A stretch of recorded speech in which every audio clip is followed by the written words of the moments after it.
আসসালামু আলাইকুম। আজ আমরা শিখব abstract noun.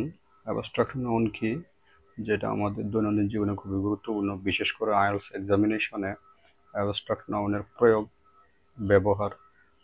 IELTS writing task 2 এ যদি আমরা আমাদের মনের ভাব প্রকাশ করতে চাই, কোনো ধারণা দিতে চাই, সেটা অ্যাবস্ট্রাক্ট নাউন থেকে most of cases will come. Okay, so this is very important. This topic will help you how to progress in IELTS writing 2, task 2 and IELTS speaking module. So abstract noun কি? abstract noun হলো এমন একটি noun যা কোনো কিছু ধরা, ছোঁয়া বা দেখা, খাওয়া বা স্বাদ নেওয়া যায় না, কিন্তু অনুভব করা যায়। ওই ক্ষেত্রে আমরা বুঝে নিতে হবে যে এটি একটি কি অ্যাবস্ট্রাক্ট নাউন। অ্যাবস্ট্রাক্ট নাউন কিছু এক্সাম্পল যদি দেখি আমরা, তাহলে কি আসে? Love, honesty and anger. Love, honesty and anger, এগুলো কি করা যায়? লাভ ধরা, ছোঁয়া, কোনো কিছুই করা যায় না, কিন্তু অনুভব করা যায়। আবার যদি দেখি অনেস্টি, অনেস্টি একটি মানুষের গুণ। তো এই গুণটাকে যদি আমরা অনেস্ট হবে তাহলে অ্যাডজেক্টিভ, আর যদি অনেস্টি বলি তাহলে সেটাকে নাউন হিসেবে দেখা হবে অথবা ধরা হবে। কিন্তু এটাও কি করা যায় না? ধরা যায় না, ছোঁয়া যায় না, কিন্তু অনুভব করা যায় তার কৃতকলাপ দেখে, কাজকর্ম দেখে। বা যদি বলি অ্যাঙ্গার, লোকটি রাগান্বিত অথবা রাগ চোখে অনুভব করা যায়। হ্যাঁ, তো এই ক্ষেত্রে যদি আমরা বলি তাহলে লাভ, অনেস্টি, অ্যাঙ্গার এগুলো কি অ্যাবস্ট্রাক্ট নাউন। তো অ্যাবস্ট্রাক্ট নাউন অনেকভাবেই লেখা যায়। সাফিক্স যুক্ত অ্যাবস্ট্রাক্ট নাউন হতে পারে। হ্যাঁ, তারপরে আবার প্রিফিক্স যুক্ত অ্যাবস্ট্রাক্ট নাউন হতে পারে, আবার অ্যাডজেক্টিভ থেকে আসা অ্যাবস্ট্রাক্ট নাউন হতে পারে। তো অ্যাবস্ট্রাক্ট নাউন যখন আমরা জানবো ডিটেলস, তখন আমাদের বুঝতে সুবিধা হবে যে অ্যাবস্ট্রাক্ট নাউন কি, কিভাবে আমাদের দৈনন্দিন জীবনে প্রয়োগ করতে হয়। তো চলুন দেখা যাক অ্যাডজেক্টিভ থেকে কিভাবে অ্যাবস্ট্রাক্ট নাউন আসতে পারে।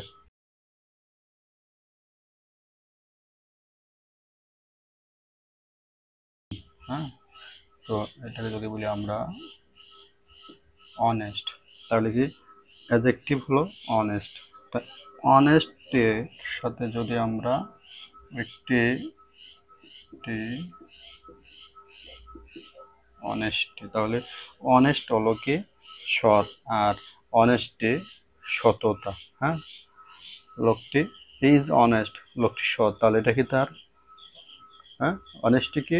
অনেস্টি হলো নাউন। কি noun? Abstract noun. Abstract noun. তাহলে honest, he is honest, the man is honest, লোকটি সৎ, এটা তার গুণ, তাহলে এটা কি হবে? অ্যাডজেক্টিভ হবে। আর যদি বলি honest is the best policy, তাহলে honesty, here honesty is abstract noun. So we should understand first what is abstract noun and what is the difference between adjective and abstract noun. So this is important topic. If we could not find out adjective and abstract noun, which is very critical in the examination hall and the IELTS examination, if you cannot find out the between different to this words, I mean noun and adjective, so it will be very difficult for your next English journey. দেখি brave. Brave means সাহস. If we transform its abstract noun, we can see the result will come. So brave, bravery.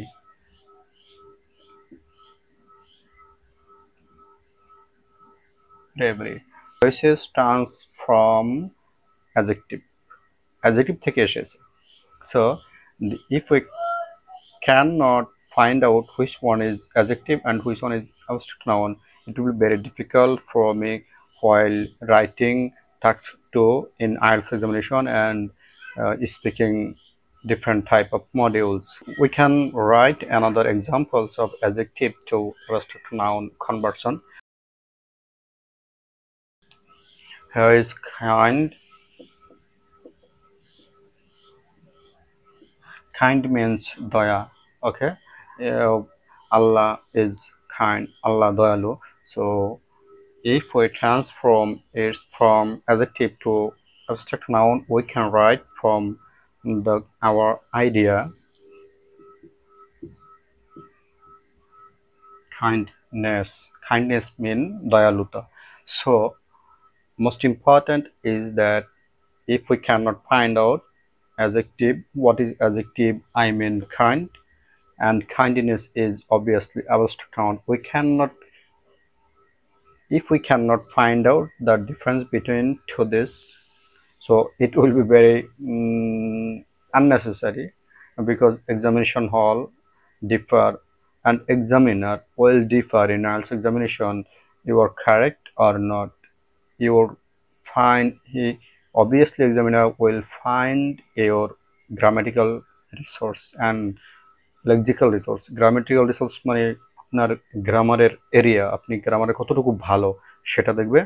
Lexical resource means আপনি vocabulary কতটা expert ওগুলা দেখবে। So this is obviously important. If you understand is suffix যুক্ত noun, so suffix যুক্ত noun obviously important while you're understanding the abstract noun because you cannot write anything or speak anything and cannot find anything which one is adjective and abstract noun, because I am always repeating here this topic, I mean in tutorial.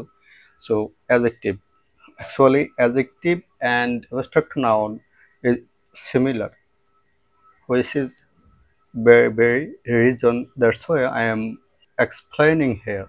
Okay, so ness, ty, dom, ends, Sean, I mean Tion Sean, and hood. So this is obviously important in abstract noun, while we include after the word or adjective means বাক শব্দের শেষে যদি আমরা এগুলো যুক্ত করি তাহলে সেটা কি হবে, adjective to abstract noun, which is important. Okay, this topic is very important and very funny, I mean interesting. Okay, hood, child means, you obviously understand, you obviously know child. If you include, I mean add the hood, you can say childhood, I mean শৈশব।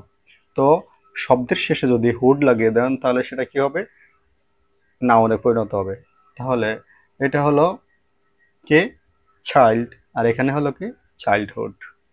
তো obviously খুবই সুন্দর একটা topic. নেস, যদি আপনি কাইন্ডের সাথে, kind মানে দয়া, আর যদি কাইন্ডনেস বলেন দয়ালুতা, তাহলে কাইন্ডের সাথে যদি শেষে নেস লাগিয়ে দেন তাহলে কি হবে, কাইন্ডনেস। সুন্দর না? আপনারা আমাকে অবশ্যই জানাবেন, একটি করে কমেন্ট করবেন যাতে করে আমি আপনাকে ধন্যবাদ জানাতে পারি। হ্যাঁ, ওকে।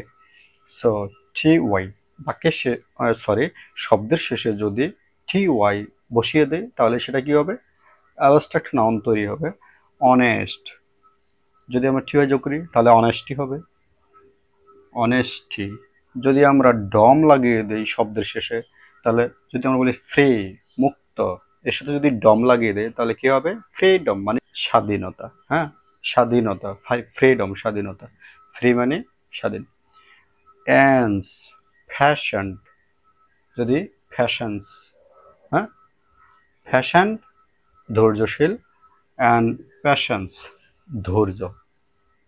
সো এরকম সাফিক্স যুক্ত যদি আমরা কোনো নাউন তৈরি করতে চাই অ্যাডজেক্টিভ থেকে, সেটা অবশ্যই ওই শব্দের শেষে হুড, নেস, টাই, এন্স অ্যান্ড ডম এগুলো লাগিয়ে দিলে আমাদের অ্যাবস্ট্রাক্ট নাউন তৈরি করা হয়ে যাবে। আশা করি বুঝতে পেরেছেন।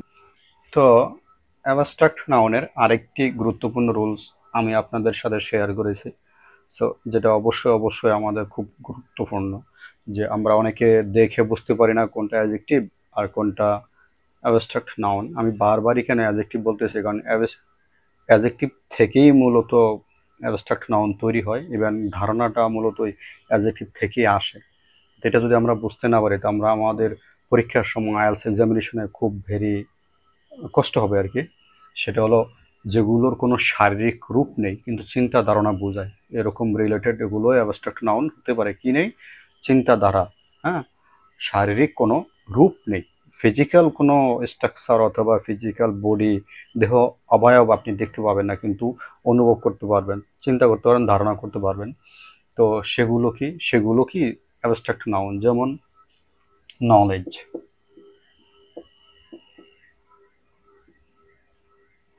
নলেজ, হ্যাঁ, নলেজ অর্থ জ্ঞান। এটার কোনো কি নেই, দেহ নেই, গঠন নেই, কিন্তু এটা চিন্তা করা যায় বা ধারণা করা যায়, অনুভব করা যায়। তো কি? নলেজ। Knowledge is power. তো নলেজ ইজ পাওয়ার। তা আরেকটা যদি বলি যে ফেথ, ফেথ মানে বিশ্বাস, সেটা দেখা যাবে না কিন্তু ধারণা করা যায়। হ্যাঁ, ফেথ,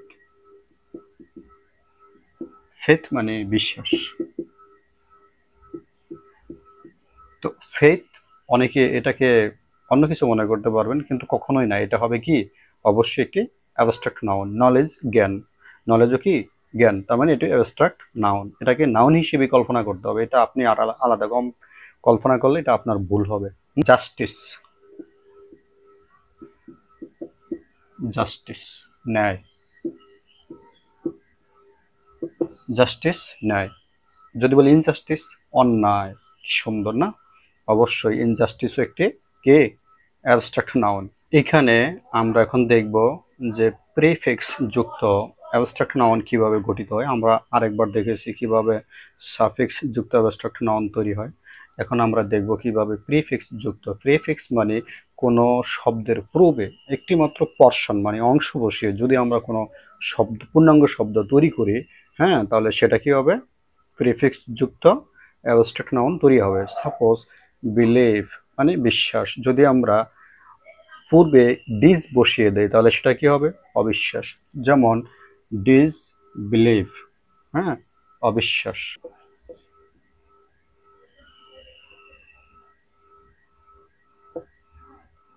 ডিসবিলিভ, ডিসবিলিভ মানে কি? অবিশ্বাস। তাহলে কি হবে? প্রথম হবে বিলিভ, আর যদি পূর্বে আমরা প্রিফিক্স যুক্ত একটি মাত্র পর্শন বসিয়ে দেই, অংশ বসিয়ে দেই, ডিস, তাহলে সেটা কি হয়? ডিসবিলিভ, অবিশ্বাস। যদি বলি মিসআন্ডারস্ট্যান্ডিং, ভুল বোঝাবুঝি, ভুল বোঝাবুঝি এটা মূলত কিন্তু অ্যাবস্ট্রাক্ট নাউন। আমরা অনেকে বুঝতে পারি না আসলে অ্যাবস্ট্রাক্ট নাউনে এটা কি অ্যাবস্ট্রাক্ট নাউন হয়, এরকম মানে উই আর গেটিং কিউরিয়াস, আমরা কিউরিয়াস হয়ে যাই। হ্যাঁ, সো যেটা হলো যে মিসআন্ডারস্ট্যান্ডিং, ভুল বোঝাবুঝি। Misunderstanding is not good between to person. Okay, misunderstanding, ভুল বোঝাবুঝি দুইটি মানুষের মধ্যে কি ভালো না। It can damage or destroy your relation. এটা আপনার কি করে? সম্পর্ক ধ্বংস করে দিতে পারে মিসআন্ডারস্ট্যান্ডিং। সো আনএমপ্লয়মেন্ট, সম্পূর্ণ। আনএমপ্লয়মেন্ট মানে হলো বেকার, বেকারত্ব। তো এখানে কি হলে আনএমপ্লয়মেন্টের পূর্বে যদি আমরা আন বসিয়ে দেই তাহলে সেটা কি হবে? আনএমপ্লয়মেন্ট হবে। দেখা যাচ্ছে যে এটি হলো প্রিফিক্স আর এটি হলো আমাদের মূল শব্দ, অর্থ শব্দ আর কি। বেকারত্ব কি হলো? বেকারত্ব কি কি দাঁড়ালো? বেকারত্ব। যদি আমরা বলি বার্থ মানে জন্ম, এটিও একটি অ্যাবস্ট্রাক্ট নাউন। যদি আমরা আর এই শুরুতে লাগিয়ে দিই তাহলে সেটা কি হবে? রিবার্থ মানে পুনর্জন্ম। পুনর্জন্ম বলতে একটা কথা আছে না যে হিন্দু শাস্ত্রে আছে পুনর্জন্ম। তো এই রিবার্থ অর্থ হলো কি? পুনর্জন্ম। তো রিবার্থ তো একটি কি অ্যাবস্ট্রাক্ট নাউন। কিভাবে হলো? আমরা শব্দের শুরুতে বসিয়ে দিয়ে আমরা রিবার্থ শব্দটি গঠন করেছি। আর তার মানে প্রিফিক্স যুক্ত অ্যাবস্ট্রাক্ট নাউন। যদি আমরা বলি কোঅপারেশন, সহযোগিতা, তাহলে অপারেশনের পূর্বে কো বসিয়ে দিলে আমরা কি করতে পারি? সহযোগিতা শব্দটি তৈরি করতে পারি, কোঅপারেশন। অনুভূতি, গুণ, অবস্থা, ধারণা, কাজ, হ্যাঁ, এগুলো কি অ্যাবস্ট্রাক্ট নাউনের অন্তর্ভুক্ত। তো যদি আমরা ইমোশনস অথবা অনুভূতি দেখি সেটা কি আসবে? Happiness, anger, fair. হ্যাপিনেস, হ্যাঁ, হ্যাপিনেস হলো মানে সুখ স্বাচ্ছন্দ্য যেটা বলি আর কি। আর অ্যাঙ্গার মানে রাগান্বিত, রাগান্বিত হওয়া এরকম। ফেয়ার মানে ভয়, অনুভব করতেছি আমরা এই জিনিসগুলো কি করি? অনুভব করি। যদি আমরা দেখি গুণ, হ্যাঁ, বিউটি, তারপরে কাইন্ডনেস, তারপরে অনেস্টি, মানুষের গুণ রিলেটেড যত যা আছে সেগুলো কি হবে? অবশ্যই অ্যাবস্ট্রাক্ট নাউনের আন্ডারে পড়বে। যদি সেটা আমরা ওই যে কি বলে না, প্রিফিক্স এবং সাফিক্স যুক্ত নাউন দেখিস, তাহলে সেটা কি হবে? অ্যাবস্ট্রাক্ট নাউন হবে। অবস্থা, প্রপার্টি, হেলথ, এডুকেশন, এগুলো হলো কি মানুষের অবস্থা নির্দেশ করে অথবা অবস্থা বোঝায়। তারপর যদি দেখি ধারণা, কি হবে? ধারণা কি হবে? ফলোয়েশন। ধারণা আমরা কি করতে পারি যে আমাদের বায়ু দূষিত হয়ে গেছে আমাদের ইন্ডাস্ট্রিয়াল স্মোকের কারণে, ধোঁয়ার কারণে। Success, globalization. তো এগুলো আমাদের কি অ্যাবস্ট্রাক্ট নাউনের অন্তর্ভুক্ত। যদি আমাদের অ্যাকশন, কাজ, গ্রোথ, চেঞ্জ, মুভমেন্ট, কোনো কিছু দ্রুতই বড় হয়ে যাওয়া, গ্রোথ হওয়া যেটাকে বলে পরিবর্তন। চেঞ্জ মানে পরিবর্তন, আঙ্গুল ফুলে কলা গাছ, হঠাৎ পরিবর্তন হয়ে যাওয়া। মুভমেন্ট মানে আন্দোলন, এখানে মুভমেন্ট বলতে বোঝানো হয়েছে যে মুভমেন্ট মানে আন্দোলন, অর্থাৎ সেটাও কি এক ধরনের জনরসের মাধ্যমে হয়েছে, কারোকে বিতাড়িত করার জন্য, কারো দোষ ত্রুটি পেয়েছে সেটার প্রোটেস্ট করার জন্য। তো এই রিলেটেড যত যা আছে সবই অ্যাবস্ট্রাক্ট নাউনে অন্তর্ভুক্ত। সেটা কি হবে? এই কাজ বা ক্রিয়া। এখানে আমরা আরেকটি গুরুত্বপূর্ণ উদাহরণ দিয়ে শেষ করব, কারণ হাতে একদমই সময় নেই। তো যেটা হলো যে, আর ভিডিওটা টিউটোরিয়ালটা বেশি লম্বাও করা যাচ্ছে না আপনাদের জন্য, কারণ এত লং টিউটোরিয়াল কেউ ধৈর্য সহকারে দেখে না। তবে আমার বিশ্বাস আপনারা দেখবেন, কারণ এখানে গুরুত্বপূর্ণ অনেক কিছু শেখার আছে। ফর্মাল ভোকাবুলারি ব্যবহারের ক্ষেত্রেও দরকার হয় অ্যাবস্ট্রাক্ট নাউন। তাহলে ফর্মাল আর ইনফর্মাল তো আমরা অবশ্যই বুঝি, যে ফর্মাল ভোকাবুলারির ক্ষেত্রেও এটা আমাদের কি হয়? দরকার হয়। তো সেটা কি? যে people are getting richer, richer, RICH here, people are getting richer মানে লোকজন ধনী হচ্ছে। ফর্মালি লেখে আইএলস রাইটিং টাস্ক 2তে খুবই গুরুত্বপূর্ণ। তো পিপল আর গেটিং রিচার, লোকজন কি হচ্ছে? ধনী হচ্ছে। যদি আমরা এটাকে আরো ফর্মাল ভাবে বলি, the wealth of people is increasing, লোকজনের সম্পদ বাড়তেছে। এটা হবে কি? ইনফর্মাল। হ্যাঁ, পিপল আর গেটিং রিচার, লোকজন ধনী হচ্ছে। The the wealth of people is increasing, লোকজনের সম্পদ বাড়তেছে। তো আশা করি আপনারা ক্লাসটি উপভোগ করবেন ইনশাল্লাহ। আর যদি একটু ভালো লাগে, একটা মাত্র সাবস্ক্রাইব করবেন, একটা কমেন্ট করে জানাবেন কোথা থেকে আপনি দেখছেন, যাহাতে আমি আপনাকে ধন্যবাদ জানাতে পারি। Thank you so much. পরবর্তীতে ম্যাটেরিয়াল নাউনের ক্লাস হবে ইনশাল্লাহ, আশা করি এনজয় করবেন।